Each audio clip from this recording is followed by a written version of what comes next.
Еве едно прашање што сигурно си го поставил секој љубител на кучиња. Дали на мајката навистина и недостасуваат кутрињата кога ќе заминат? Денеска ќе се нурнеме длабоко во оваа тема, ќе погледнеме што вели науката, а што инстинктот, за да ја откриеме вистината за оваа навистина посебна врска. Значи, главното прашање е ова. Дали инстинктот е посилен од емоциите? Дали кучките навистина тагуваат онака како што ние луѓето ја разбираме тагата? Или можеби природата си има свој сосема поинаков план за нив? Добро, за да стигнеме до одговорот, ќе поминеме низ неколку клучни точки. Прво, ќе зборуваме за таа нераскинлива рана врска. Потоа, ќе погледнеме што вели науката за нивната меморија. Ќе видиме како функционира инстинктот за пуштање, па ќе ги анализираме тие емотивни повторни средби. И на крај, секако, ќе дадеме неколку совети како ние можеме да помогнеме во целиот процес. Па ајде да почнеме од самиот почеток. Се случува во тие први клучни недели. Тогаш се создава една неверојатно, ама навистина неверојатно мочна, примарна врска меѓу мајката и кутрињата. И токму таа врска е темелот, основата за се што доаѓа потоа. Во сршта на се е нешто што го знаеме како мајчински нагон. И да бидеме јасни, ова не е некоја свесна одлука што таа ја носи.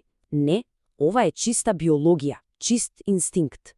Нејзиното тело е буквално преплавено со хормони, и тие хормони ја прават хиперфокусирана само на едно нешто – нејзините кутриња да преживеат.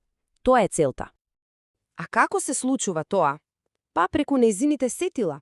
Замислете го ова. Мирисот е како попис, преку него знае дека сите се на број. Допирот, тоа е доење, чистење, тоа е топлина и сигурност. А звукот? Секое најмало цвилење е како црвен аларм кој бара итна, ама итна реакција. Во тие први недели, врската е без претерување, нераскинлива.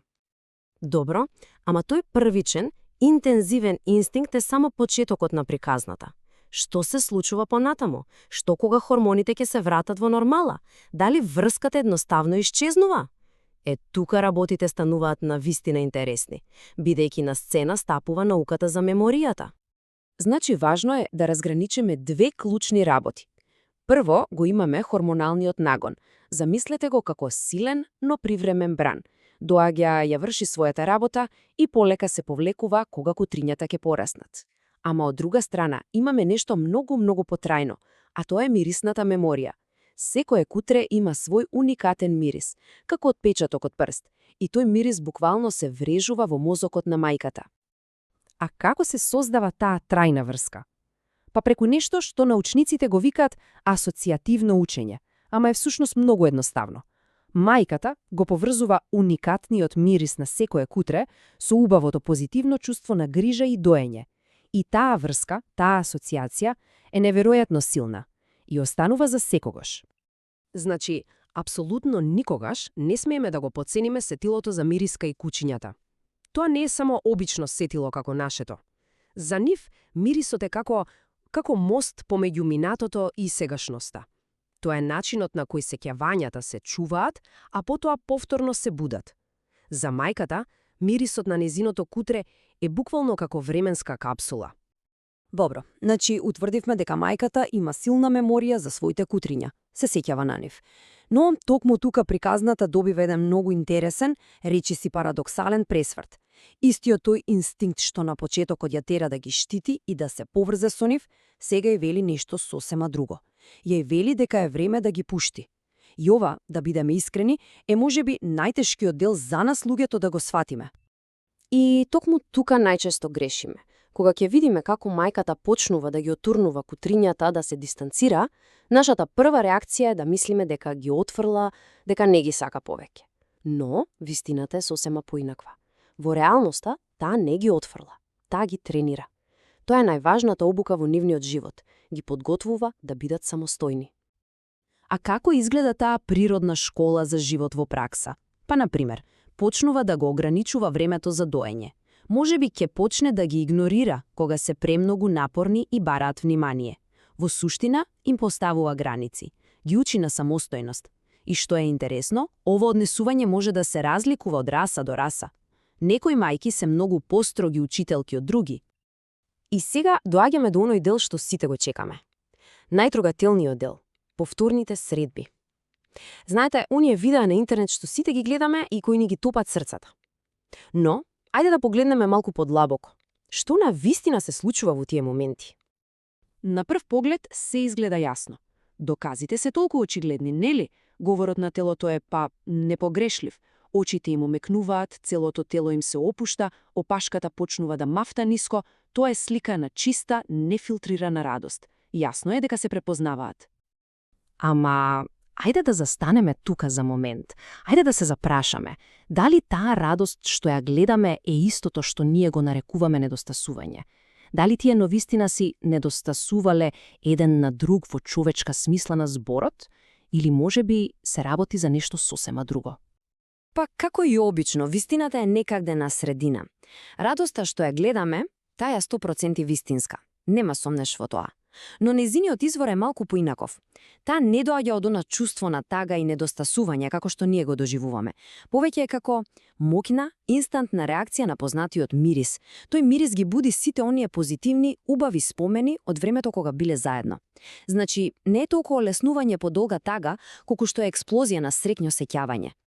И сето ова не носи до последниот, но можеби и најважен дел од нашата денешна анализа – практичниот дел. Знаејќи го сето ова, што можеме ние, како нивни сопственици и пријатели, да направиме за да ја помогнеме на мајката полесно да помине низ оваа транзиција? Верувале или не, нашата улога е апсолутно клучна. Кога нејзината главна работа да биде мајка, ќе заврши, таа се врти кон нас. Се подпира на нас за сигурност, за структура, за утеха. Стабилноста што можеме да ја пружиме во тој период прави огромна, ама на вистина огромна разлика. Добро, а што конкретно може да се направи? Еве неколку едноставни чекори. Прво и најважно – рутина. Држете се до предвидлив распоред за хранење и прошетки. Тоа и дава чувство на сигурност. Второ, дајте и нешто ново и интересно да прави.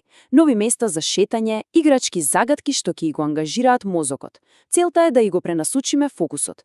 И секако, подразбирливо е, квалитетна храна за да се опорави физички, многу одмор и секако многу нежност и игра, за да се зајакне врската со нас. И можебе најважниот совет од сите. Бидете добри наблюдувачи. Гледајте ја внимателно. Ако забележите било какви знаци на вознемиреност, например, ако го изгуби апетитот, ако постојано шета наоколу и како да бара нешто, или ако е летаргична, реагирајте веднаш, не чекајте. Веднаш пренасочете ја енергијата во нешто позитивно, како игра или кратка прошетка. Клучете во раната интервенција за да спречите овие мали проблеми да се претворат во лоши навики. И така, кругот се затвора. Се враќаме на нашето почетно прашање, но сега го гледаме ни сосема поинакви очи, нели? Можеби, вистинската мерка за љубовта на една кучка не е во тоа колку тагува кога кутрињата ќе заминат, туку во тоа колку добро ги подготвила за светот што ги чека. Да ги научиш, да ги негуваш и на крајот да имаш сила да ги пуштиш. Можеби тоа е поинаков вид на љубов од нашата, но е сигурно еден од најдлабоките и најчистите облици на љубов што постојат.